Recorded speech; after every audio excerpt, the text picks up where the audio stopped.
Bonjour chers abonnés, futurs abonnés, j'espère que vous vous portez bien. Aujourd'hui, je vais vous présenter une box Android TV, une des dernières sorties sur le marché d'après ce que j'ai compris. Elle vient de chez Tictid. C'est une box TV qui va venir remplacer mon décodeur TNT que j'ai actuellement. Le packaging est en deux parties. Dans la première, on va avoir la box TV. Dans la deuxième, on va avoir une petite manette. Donc au niveau des spécificités, 4 Go de RAM, 128 Go de mémoire. Et donc on peut la connecter en Wi-Fi.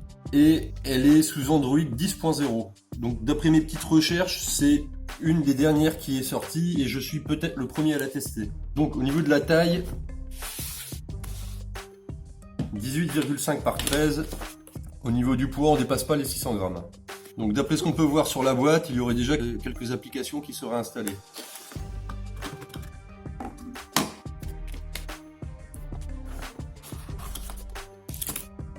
Donc bien sûr le chargeur, un câble HDMI, une télécommande et une notice qui est en plusieurs langues dont le français.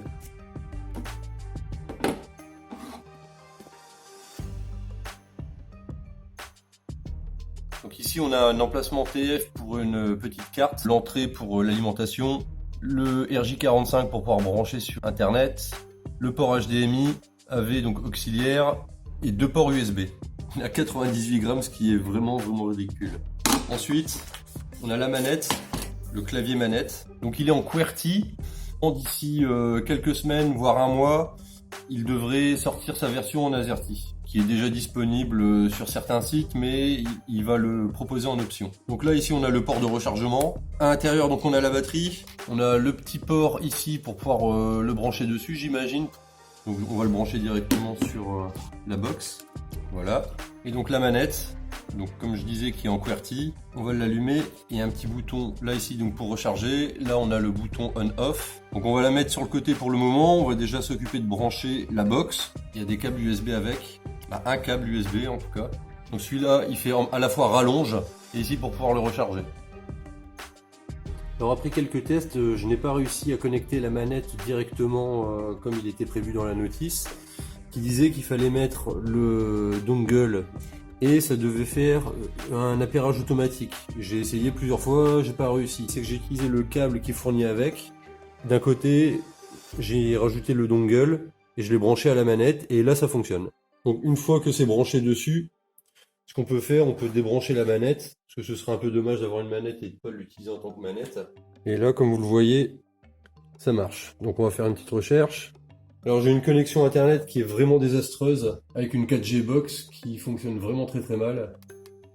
Donc là, clavier QWERTY pour le moment, mais je devrais en avoir un bientôt en AZERTY.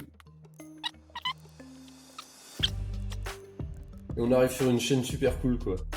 Donc après la navigation se fait avec les touches.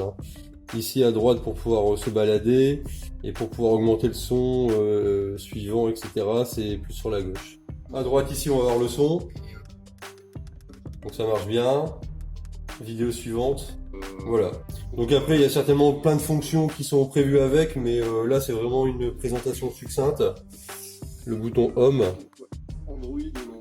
On revient au début.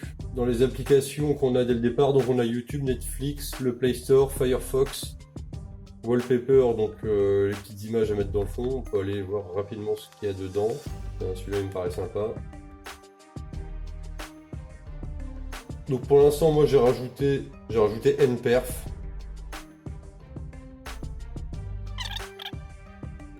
J'ai rajouté Molotov pour avoir la télé.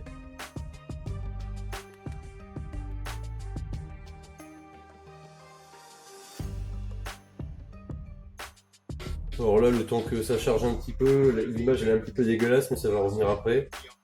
Voilà, là c'est mieux. Là c'est un peu fort, je baisse le son. Alors je vais essayer d'installer un jeu dessus, on va voir ce que ça peut donner.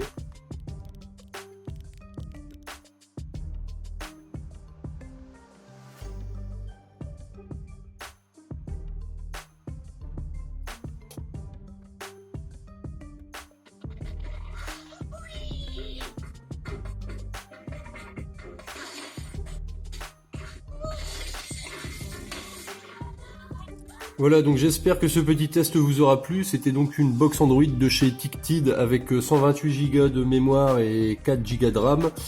Donc c'est une box TV, on a pu tester des jeux dessus, ça marche ou ça marche pas, ça dépend des jeux. C'est pas vraiment prévu pour à la base, mais au moins ça permet de voir si ça fonctionne. C'est-à-dire j'en suis satisfait, mis à part que j'ai une connexion qui est vraiment pas terrible. Il faudra que je reteste quand j'aurai ma nouvelle connexion en ADSL. Voilà. Donc on se dit à bientôt pour une prochaine vidéo, et puis des nouveaux tutos, et puis encore certainement plein d'autres choses. Voilà, portez-vous bien et à la prochaine.